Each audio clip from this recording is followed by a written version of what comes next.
Que Dios los bendiga, bienvenidos una vez más a nuestra reunión online en Jesús la Fortaleza. Qué bueno es que estés del otro lado, qué bueno es poder compartir, saber que estamos de acuerdo, que nos ponemos juntos como iglesia para poder compartir la palabra de Dios, para poder meditar juntos, orar y clamar a Dios por nuestras vidas, por nuestro país, por la situación que estamos atravesando. No hay nada que nos impida buscar su presencia, no hay nada. Por más que los medios sean distintos, no hay nada que no nos permita adorar y bendecir el nombre de Dios, escuchar palabra de Dios, madurar, crecer espiritualmente. Aún en estos tiempos Dios está enseñando mucho a nuestra vida. Estamos tomando decisiones, estamos caminando nuevos caminos, estamos caminando en la fe, porque sabemos que Dios tiene un propósito. Dios no hace las cosas al azar, sino que Dios tiene un propósito con la vida de cada uno de nosotros. Así que estamos contentos, felices del trato de Dios en este tiempo, sabiendo que Dios va a sacarnos bueno, y como decíamos la semana pasada, hay algo grande del otro lado del mar. Si la tempestad es fuerte, es señal de que hay algo del otro lado del mar. Quiero compartir con vos una palabra en esta noche, en Marcos capítulo 5, versículo 21 al 24. Quiero que vayamos leyendo juntos, y es una historia que las hemos hablado mucho, incluso creo que hace un par de semanas hablé acerca de esto, pero quiero que la leamos y quiero que enfoquemos en ciertas situaciones que fueron pasando y que se aplican tanto a los personajes que recibieron el milagro como se aplica a la actualidad, al día de hoy. En este tiempo de pandemia, en este tiempo de distanciamiento social, en este tiempo en el que las cosas están revolucionadas, también esta palabra se aplica a nuestra vida y quiero que juntos podamos leerla y podamos compartirla. Marcos capítulo 5, versículo 21. Todos lo tienen. Dice así: pasando otra vez Jesús en una barca a la otra orilla, se reunió alrededor de él una gran multitud, y él estaba junto al mar. Y vino uno de los principales de la sinagoga, llamado Jairo, y luego que le vio, se postró a sus pies. Y le rogaba mucho, diciendo: mi hija está agonizando, ven y pon las manos sobre ella para que sea salva y vivirá. Algo que vemos, que podemos destacar de todo esto, es que Jairo era un principal de la sinagoga. Y si uno va viendo el relato, no le hicieron mucha justicia a la posición de Jairo, ¿sí? Porque uno, como hablábamos hace unas semanas, uno en su mente, en los programas, en las agendas de uno, pondría a Jairo en el primer lugar en la lista porque era un principal de la sinagoga. Pero no le dieron mucha importancia, entre comillas, y vemos que él va desesperado a Jesús. Y él no fue con su posición, no fue con credenciales o con chapas, o chapeando, diciendo: soy el principal de la sinagoga, soy el principal de la sinagoga, sino que él fue con la preocupación de que su hija estaba enferma y se estaba muriendo. Entonces esto nos lleva a una conclusión, es que no hay cargos, no hay posiciones cuando estamos en problemas, cuando estamos en necesidad. Todos somos iguales a los pies de Jesús. Y Jairo era igual que cualquier otro a los pies de Jesús. Él fue a los pies de Jesús. Y es ahí donde vemos donde comienza el milagro, donde todos estamos en la misma posición a los pies de Jesús. Algo que podemos rescatar de la forma de escribir de Marcos es que Marcos es una persona que va a la acción, ¿sí? Vemos este mismo relato también en Lucas, y Lucas era un médico, y quizás él nos explica un poco más el término médico, o el término que tiene que ver con la salud. Pero Marcos es una persona de acción. Se encarga de los detalles al accionar, al hacer, cómo, qué pasó, qué hicieron, qué hizo él, qué hizo el otro, cómo accionaron, y nos resalta la acción de Jairo, nos resalta la acción de este hombre a los pies de Jesús. Marcos capítulo 5, versículo 24 dice: fue pues con él y le seguía una gran multitud y le apretaban. Y ahí es donde aparece el versículo 25 y dice: pero una mujer que desde hacía 12 años padecía flujo de sangre. Y había sufrido mucho de muchos médicos y gastado todo lo que tenía y nada había aprovechado. Antes le iba peor.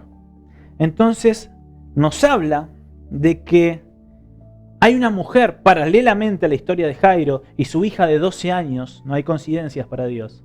Su hija de 12 años estaba muriendo. aparece una mujer que tiene una hemorragia hace 12 años. Una hemorragia no es un flujo de sangre. Esta mujer tenía un problema en su útero, un problema en el endometrio, en los tejidos de su útero, que hacían que ella sangre continuamente. No eran periodos, sino que ella sangraba constantemente. Y esta mujer era tenida en vergüenza. Esta mujer era una molestia para la sociedad. Esta mujer era inmunda para la sociedad y para la tradición judía. Y tenía que aislarse. Y ella anduvo quizás por 12 años como una vagabunda, como una persona que escapaba, como una persona que huía, con una hemorragia interna que nadie veía, pero sí ella sabía que era inmunda. Que nadie veía, pero sí ella sabía que esa hemorragia en su útero no le permitía estar con todos los demás, sino que era su vergüenza. Y por 12 años, aunque nadie podía verlo, ella arrastró la vergüenza encima de ella. En el versículo 26 dice: y había sufrido mucho de muchos médicos y gastado todo lo que tenía y nada había aprovechado. Nada había aprovechado. ¿Cuántas veces nos pasó que buscamos hacer otras cosas para sentirnos mejor? Buscamos y decimos, bueno, me siento mal, voy a comerme una hamburguesa, por ejemplo. O para levantarme el ánimo, voy a tomar unas copas, no sé, ¿no? Para levantarme el ánimo voy a comprar ropa, voy a gastar plata. Y quizás en el momento aliviaste el dolor o la pena o no sé, o la angustia o el mal momento, pero después de unos minutos no mejorás. Después de unos minutos tenés más deudas, después de unos minutos tenés una indigestión, después de unos minutos tenés náuseas o migraña o dolor de cabeza por una borrachera, pero no arreglaste el problema, sino que te olvidaste por un tiempo, te olvidaste por un rato. Y muchas veces en la vida buscamos soluciones rápidas o buscamos soluciones que apaguen el problema en el que estamos. Pero esta mujer dice que buscó por muchos médicos. Y justamente Marcos nos resalta la acción que quizás nos sugiere que muchos médicos se aprovecharon de ella y la estafaron. Quizás no cobraron un dinero por sanarla o por curarla y no la curaron, sino que todo empeoraba. Era para peor. Y así como les dije, a veces nosotros buscamos en otros lugares ser sanos. Y hay un único lugar en el que podemos ser sanos y podemos ser libres, que es en la presencia de Jesús.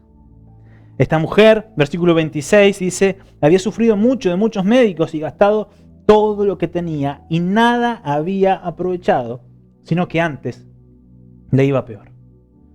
Versículo 27 dice, cuando oyó hablar de Jesús, vino por detrás de entre la multitud y tocó su manto. Antes de seguir, quiero que veamos esta mujer consumida por su problema. Esta mujer era la mujer del flujo de sangre. Así la conocemos, ¿no? Así la titulamos, la mujer del flujo de sangre. Y esta mujer había sido marcada por su problema. Y a veces nos encontramos con personas que son marcados por su problema, donde ya no tienen nombre, sino que son el drogadicto, son el mujeriego, son el adúltero, es el borracho, es el que apuesta, es el ladrón, es el mentiroso. Y son titulados, y donde su problema sustituye su nombre. Esta mujer era la mujer del flujo de sangre. Todos la conocemos, todos la recordamos por ese nombre, pero Jesús no la recuerda, así quiero que sigamos. El hombre, Jairo, era identificado por su significado. Fíjense, Marcos lo titula como el principal de la sinagoga. Y la mujer era la mujer que sufría el flujo de sangre. Entonces a Jairo lo conocemos por su significado, por su posición, era identificado por su posición, y la mujer era identificada por su problema. El hombre tenía una posición, pero ahora resulta que su posición había sido superada por su problema. Pero ahora esta mujer, su problema no iba a superar la posición que ella iba a ocupar. Fíjense cómo Dios cambia las cosas, cómo Dios da vuelta a las situaciones. Esta mujer había sido consumida por su problema y había perdido su nombre. Y cuando conoció a Jesús, esta mujer tuvo una nueva naturaleza. Entonces, así como otras personas te identifican, que te identifican por tus fracasos o por tus éxitos, el Señor no te califica de esa manera. El Señor no te identifica de esa manera. Todos sabemos que somos identificados por Dios de otra manera. Él nos ve de otra manera. Y quiero seguir.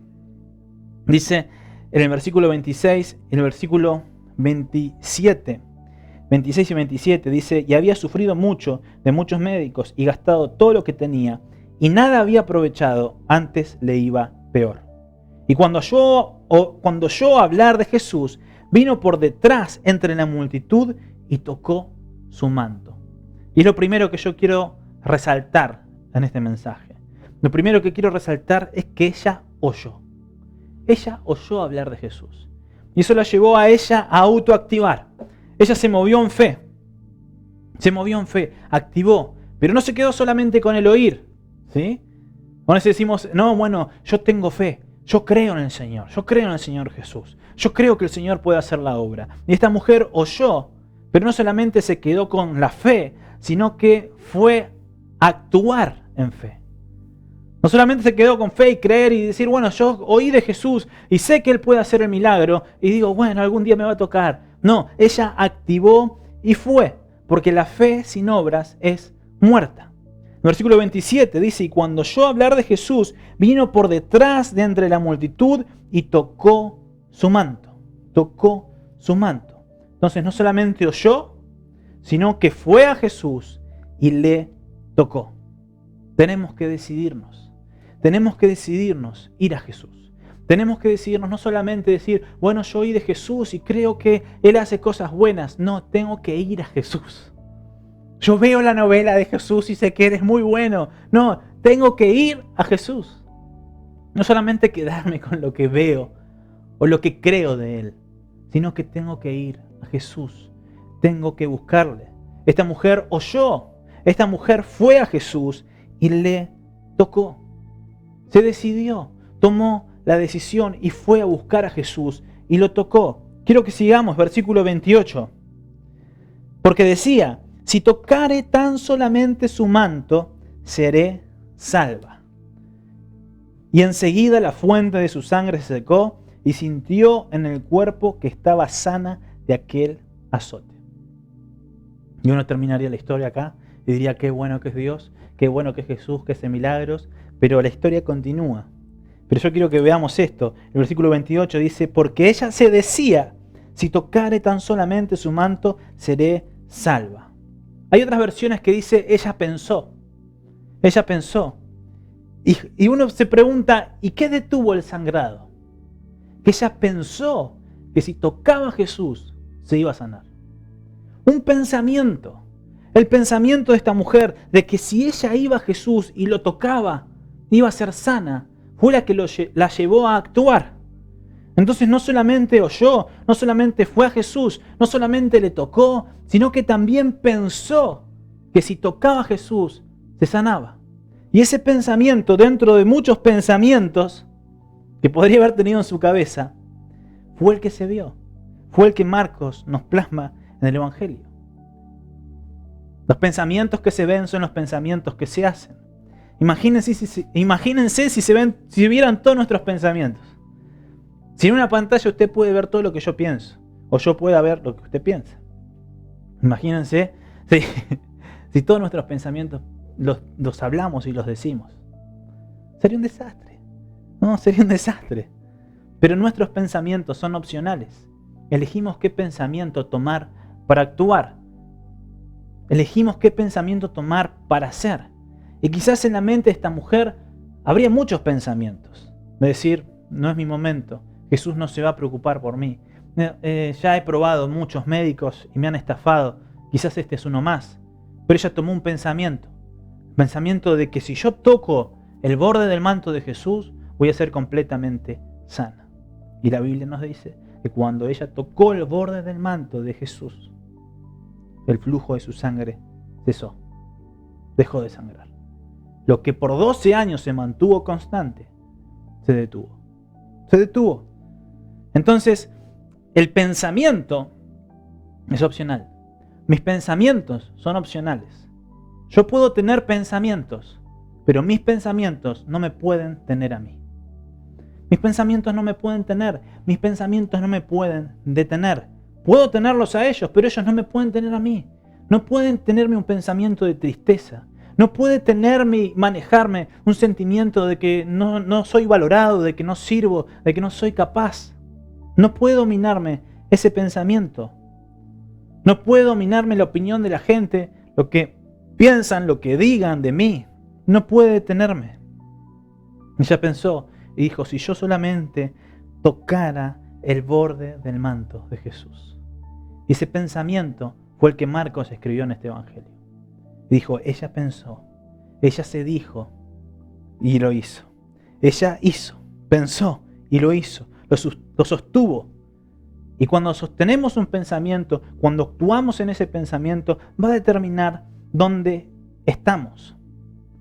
Pero ahora, quédense tranquilos que no somos lo que pensamos.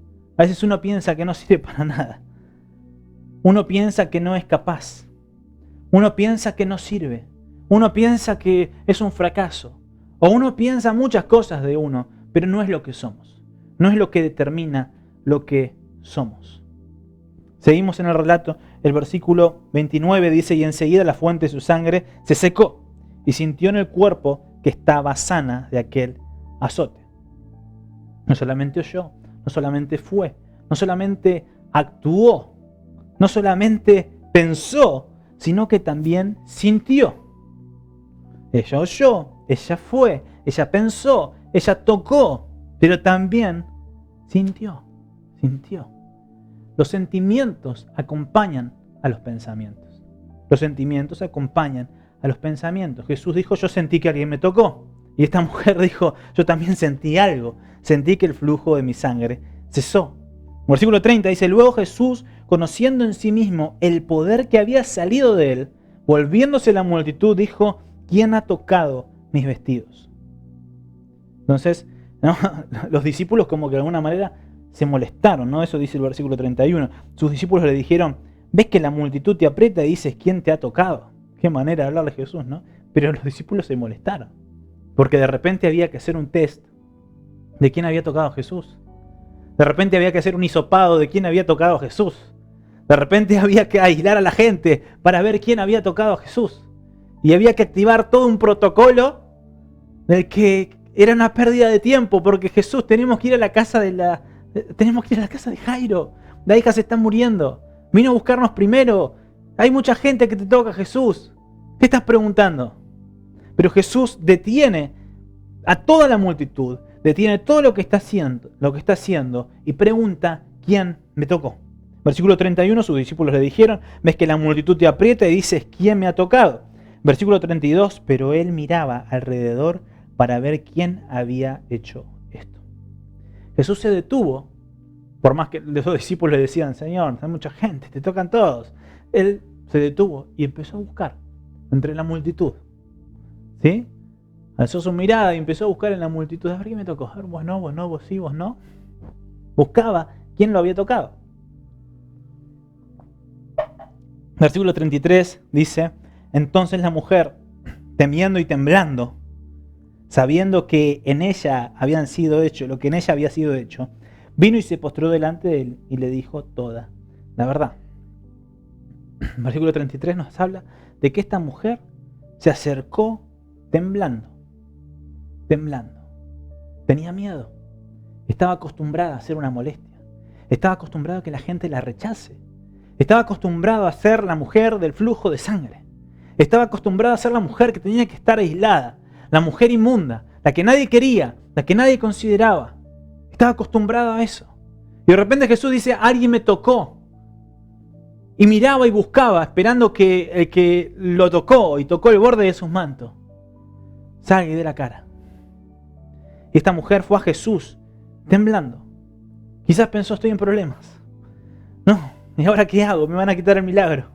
No, ¿y ahora qué hago? Voy a ir ante Jesús y no tenía que haberlo tocado. Entonces ella oyó, ella fue a Jesús, ella pensó, ella tocó, ella sintió. Y Marcos nos dice que ella contó toda la verdad. Ella dijo, ella confesó. y fue a los pies de Jesús y dijo todo. Y si una mujer dice todo, dice todo. Ella contó todo, con lujo de detalles. Por eso Marcos nos relata que ella fue a tantos médicos que la habían estafado y que habían hecho esto y lo otro, y que ella fue y tocó el manto de Jesús, que ella pensó y actuó de tal manera. Y dijo toda la verdad. Abrió su corazón delante de Jesús. Contó toda su historia en los pies de Jesús. Quizás con miedo, quizás con vergüenza, quizás temblando, quizás con las miradas de toda la multitud puestas en ella, cuando ella quería pasar desapercibida e irse con su milagro, sabiendo que algo había pasado con ella, pero solamente pasar desapercibida. Y el versículo 34 dice, y él le dijo, hija. Qué tremenda que es la palabra de Dios. Qué tremenda que es la palabra de Dios. Él la llama aparte. La llama aparte. Le cuenta toda la verdad. Y le dice hija. Jesús, qué tremendo que es Jesús. Cuánto amor hay en Jesús. Cuando Él nos encontró, cuando lo encontramos y cuando le abrimos nuestro corazón, Él nos llama hijos. Ya no la mujer del flujo de sangre, sino hija. Si vemos en el versículo 28, dice que, porque ella misma se decía, si tocare tan solamente su manto, seré salva. En el versículo 29, y enseguida la fuente de su sangre se secó. Como les dije, en el versículo 29 ya estaba completado el milagro. En el versículo 29 terminaba la historia, decíamos que grande es el poder de Dios que hace milagros. Pero Jesús en el versículo 34 le dice, hija, tu fe te ha hecho salva, ve en paz. Hija, tu fe te ha hecho salva, ve en paz. Entonces, ella todavía no era libre, sino que era sana. Ella no era salva, sino que era sana. Ella pensó, dijo lo que sabía, y Jesús le dijo, no, vos no te podés ir todavía. Vos no te podés ir todavía. Porque yo no quiero que te vayas como la mujer inmunda, o no quiero que te vayas a escondidas como una mendiga, sino que quiero que te vayas como una hija. Quiero que te vayas como una hija. Como les decía al principio, no hay coincidencias en Dios. No hay coincidencias en Jesús. No era casualidad que Jairo pedía por su hija y Jesús estaba sanando a su hija. Jesús estaba sanando a la mujer del flujo de sangre y la estaba llamando hija. Jesús detuvo todo para sanar a su hija, que había sangrado. ¿Y cuántas veces sangramos por dentro? ¿Y cuántas veces la gente no ve nuestro dolor ni nuestro sufrimiento, pero está bien escondido? Con máscaras, está bien escondido con apariencias, está bien escondido con mostrarnos de una manera para aparentar, pero en realidad estamos sangrando por dentro. Quizás la gente no sabe lo que estamos pasando, pero Jesús sí lo sabe. Y si escuchás de Él, oíste de Él, te decidís ir a Jesús, pensaste que Él puede cambiar tu vida, Él lo va a hacer. Y no vas a ser un mendigo o lo que vos pensabas que era, sino que vas a ser hijo de Dios. Vas a ser un hijo de Dios. Ella se podría haber ido. El sangrado se había detenido. Y Jesús le decía, si te dejo ir, el sangrado se detiene, pero vas a pensar toda tu vida y vas a creer toda tu vida algo que no es verdad. Y si nos vamos solamente con el milagro, quizás nos vamos a creer toda la vida algo que no es verdad. Vamos a ser esclavos de un pensamiento. Jesús dijo, ella es mi hija. Ella es mi hija. Somos hijos de Dios. Somos hijos de Dios. Cuando empezamos dijimos que ella oyó de Jesús. Y cuando oyó de Jesús, fue libre de su sufrimiento. Pero cuando oyó a Jesús y oyó la voz de Jesús, fue libre de su vergüenza. Ella fue libre de su vergüenza. Jesús detuvo todo a la hija porque tenía que sanar y librar y salvar a la hija olvidada. Ella había escuchado, había oído, ella ella pensó, ella tocó, ella sintió, ella dijo y ella supo que ahora era hija de Dios. Ella es hija era hija de Dios. Entonces quiero que en esta noche te vayas con algo. Es que no sos lo que vos pensás que sos. Vos sos hijo de Dios. Sos hija de Dios. Jesús detiene todo para decirte en esta noche que sos su hijo, que sos su hija, que no sos el olvidado, el despreciado, el que todo le sale mal, el inmundo, el que está lleno de errores, sino que sos su hijo. Y si vas a Jesús, y si vas y tocas aunque sea el borde de su manto, si te decidís y haces prevalecer ese pensamiento de que Él puede hacer todo nuevo, que Él te puede dar una nueva naturaleza, es ahí donde tu vida va a cambiar para siempre. Donde los pensamientos de muerte se van, donde los pensamientos de tristeza se van, donde los pensamientos que te esclavizan se van, donde los pensamientos no te van a poder tener, sino que vas a tener pensamientos de bien. Un pensamiento llevado y cautivo al pensamiento de Cristo. Es ahí donde somos libres, es ahí donde somos salvos, no solamente sanos. No solamente se nos quita el problema de encima, a veces queremos que se nos quite el problema de encima para poder hacer la nuestra. No, tenemos que ir a Jesús para que el problema salga, pero también para ser salvos, que es más importante. Porque hay problemas nuevos, pero si estamos con Jesús, si tenemos en claro que Él es nuestro Padre, tenemos la fortaleza suficiente para salir adelante. Quiero que oremos. Señor, te doy gracias en esta noche por tu presencia. Gracias, Señor, por estar con nosotros en este tiempo. Gracias, Señor, por detenerlo todo en esta noche para decirme que soy tu hijo. Señor, ya no hay pensamientos que me tengan esclavos, sino que mis pensamientos van a ir hacia vos. Mis pensamientos van a ser esclavos de vos, Señor. Ya no hay pensamientos de tristeza, ya no hay pensamientos de dolor, ya no hay etiquetas, ya no hay caretas, sino que, Señor, tengo algo bien en claro, que tengo identidad, que soy tu hijo comprado y lavado por la sangre de Cristo. Gracias, Señor, porque me hiciste nueva criatura. Gracias, Señor, por una nueva naturaleza. Gracias, Señor, porque lo que opinaban y decían los demás de mí no tiene nada que ver con lo que soy. Señor, gracias por tu palabra. Gracias, Señor, por hablar a nuestra vida. Gracias, Señor, por salvarnos y por sanarnos. Señor, queremos ir hacia vos. Queremos ir hacia vos y saber que somos tus hijos. Te bendecimos, Señor, en este tiempo. Señor, honramos tu nombre, glorificamos tu nombre y estamos agradecidos por todo lo que haces en nuestra vida. En el nombre de Jesús. Amén y amén. Amén. Qué palabra que tenemos en esta noche. Si sos hijo de Dios. Y quiero invitarte a que estés comentando, que estés compartiendo. Compartí en Facebook, compartí en WhatsApp, compartí en la forma que te sea más cómoda, para que este mensaje corra, para que la gente pueda escuchar de Jesús. Son tiempos en los que Dios nos está movilizando a predicar su palabra más que nunca. Tiempos difíciles, pero sabemos que si Dios está con nosotros, somos más que vencedores. Así que compartí la palabra, comentá y no dejes de participar de las reuniones. Y quiero invitarte el domingo a las 11:30 de la mañana. Tenemos Santa Cena con el Señor. No dejes de congregarte, no dejes de estar. Vamos a estar alabando y glorificando el nombre de Dios. Que Dios te bendiga.